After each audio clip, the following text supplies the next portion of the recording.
Hello students. तो जैसा कि हमने अपनी पिछली वीडियो में देखा था कि हम थर्ड नेशनल एजुकेशन पॉलिसी को आगे बढ़ाने का काम कर रहे हैं, यानी कि हम बच्चों को प्रैक्टिकल नॉलेज प्रोवाइड कर रहे हैं। तो आज की वीडियो में हम सीखेंगे कि किस तरह से हम प्लास्टिक स्टिक्स को यूज़ करके डिफरेंट ऑब्जेक्ट्स बना सकते हैं। उनकी डिटेल्स के बारे में हम पढ़ेंगे, उनकी प्रॉपर्टीज़ के बारे में हम पढ़ेंगे।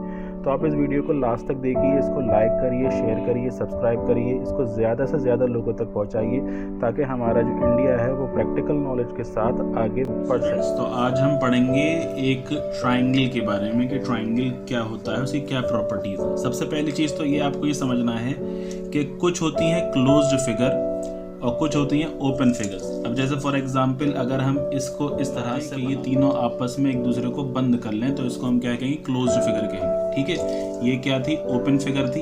ये क्या थी, ओपन फिगर थी। ठीक है, ये क्या है, एक ओपन फिगर है। ठीक है, जब ये आपस में सब की सब इंटरसेक्ट कर जाएं, जब ये आपस में सारे की सारे इंटरसेक्ट कर जाएंगे तो उसको क्या कहा जाए, क्लोज्ड फिगर कहा जाएगा। जैसे फॉर एग्जांपल अगर मैं इस तरह से इसको यहाँ रख दूं तो ये एक क्लोज्ड फिगर होगी क्योंकि ये चारों आपस में इंटरसेक्ट कर रहे हैं। जब ये इंटरसेक्ट नहीं करते तो ये क्या हो जाएगी, ओपन फिगर हो जाएगी। ठीक है, तो अब हमें पढ़ना है ट्राइंगल के बारे में। तो ट्राइंगल एक क्लोज्ड फिगर है जिसकी 3 साइड होती हैं। ट्राइंगल क्या है, एक क्लोज्ड फिगर है जिसकी 3 साइड होती हैं। ठीक है, अब वो 3 साइड इक्वल अनइक्वल किसी भी तरह की हो सकती हैं। ठीक है, तो ट्राइंगल क्या है, एक क्लोज फिगर है जिसके अंदर 3 साइड होती हैं और तीनों साइड इक्वल भी हो सकती हैं और अनइक्वल भी हो सकती हैं। ठीक है, तो ट्राइंगल कैसे बनेगा, जब 2 लाइंस आपस में इंटरसेक्ट करती हैं। जैसे कि ये दोनों, ये देखिए, ये दोनों आपस में इंटरसेक्ट कर रही हैं, ये दोनों आपस में इंटरसेक्ट कर रही हैं और ये दोनों भी आपस में इंटरसेक्ट कर रही हैं। ठीक है, तो जब ये तीनों लाइंस आपस में इंटरसेक्ट करके क्लोज्ड फिगर बना दें, जब ये देखिए एक ये दोनों आपस में दोबारा देखिए इंटरसेक्ट कर रही हैं, ये इंटरसेक्ट कर रही हैं और ये इंटरसेक्ट कर रही हैं, जब ये आपस में मिलकर क्लोज फिगर बना देंगे तो उसको क्या कहेंगे, हम ट्राइंगल कहेंगे। ठीक है, तो अब अगला जो हमारा फिगर है वो क्या है, सर्कल। तो देखिए यहाँ पर ये आपको सर्कल नजर आ रहा है। ठीक है, अब इस सर्कल को हम बनाते कैसे हैं वो हम सीखेंगे। ठीक है, सर्कल सबने देखा ही कैसा होता है, हम उसको बनाना सीखेंगे कि उसको कैसे बनाया जाता है। ठीक है, तो हम क्या करेंगे, एक शीट लेंगे, उस शीट के ऊपर हमें करना ये है कि इस कंपास की हेल्प से हम एक इस तरह से सर्कल ड्रॉ कर लेंगे। आप कितने भी इसका डिस्टेंस लेके एक सर्कल इस तरह से ड्रॉ कर सकते हैं। ठीक है, इसको अब हम काट लेंगे।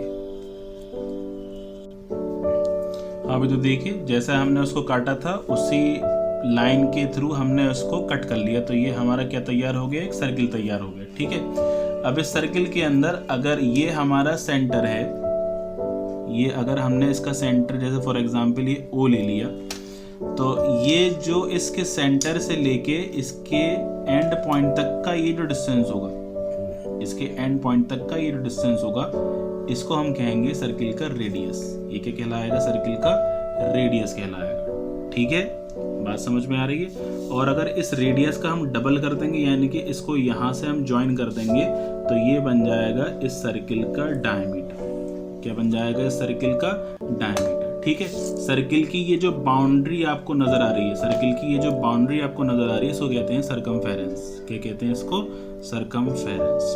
ठीक है, अभी तो देखिए अगला जो क्वाड्रिलेटरल है हमारा वो है स्क्वायर। स्क्वायर सबसे कॉमन है, आप लोगों ने कई बार बनाया होगा। स्क्वायर के अंदर चारों साइड्स इक्वल होती हैं और चारों एंगल 90 डिग्री के होते हैं और डायगोनल्स भी बराबर होते हैं। ठीक है, स्क्वायर के अंदर चारों साइड इक्वल होंगी। तो हमें करना ये है कि हमें 4 इक्वल स्ट्रिप्स को कट करना है। 4 इक्वल स्ट्रिप्स को कट करेंगे और उनको इस तरह से अरेंज करना है कि चारों एक दूसरे के परपेंडिकुलर होनी चाहिए।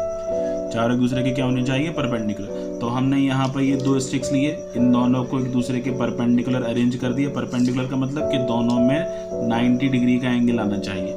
इन दोनों में कितने डिग्री का एंगल आना चाहिए, 90 डिग्री का। आपको इनको पेस्ट करना है या कैसे भी कर सकते हैं। ठीक है, फिर ये एक और स्ट्रिप लेंगे जो कि इसके परपेंडिकुलर होनी चाहिए और ये भी चौथी वाली भी, ये आपस में चारों की चारों क्या होनी चाहिए, परपेंडिकुलर होनी चाहिए। ठीक है, तो ये इस तरह से हमारा स्क्वायर तैयार हो जाएगा। ठीक है, तो देखिए चारों स्ट्रिप्स हमने इक्वल साइज की कट करी और चारों को इस तरह से अरेंज करा है कि चारों आपस में एक दूसरे के परपेंडिकुलर है। ठीक है, तो ये तो हो गया हमारा स्क्वायर।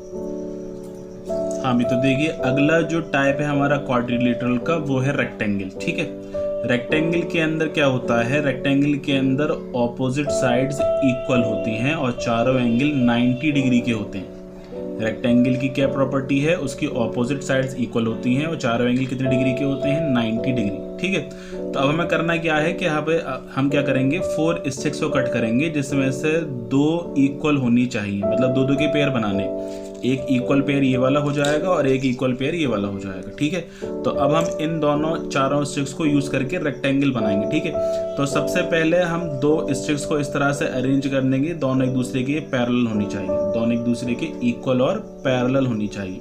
फिर ये जो हमारे पास में रेड वाली स्टिक्स बच रही हैं, इनको हम इस तरह से अरेंज करेंगे, इस तरह से इसको आप पेस्ट कर सकते हैं फेविक्विक से या फेविकॉल से, जैसे भी आप चाहें, गम से। तो इनको रेड वाली स्टिक्स को इस तरह से अरेंज करना है कि ये हमेशा इस ब्लू वाली के परपेंडिकुलर आएंगी। ब्लू वाली के क्या आएंगी, परपेंडिकुलर। परपेंडिकुलर का मतलब क्या होता है, 90 डिग्री। ठीक है, तो ये हमारा रेक्टेंगल तैयार हो जाएगा जिसमें ये ब्लू वाली दोनों लेंथ हो जाएंगी और रेड वाली दोनों ब्रेथ हो जाएंगी रेक्टेंगल की। ठीक है, रेक्टेंगल की ऑपोजिट साइड्स इक्वल होती हैं, तो दोनों रेड वाली जो ब्रेथ है वो इक्वल है और ये जो ब्लू वाली है ये दोनों इक्वल हैं, ये दोनों लेंथ है और चारों आपस में 90 डिग्री का एंगल बनाएंगी। ठीक है।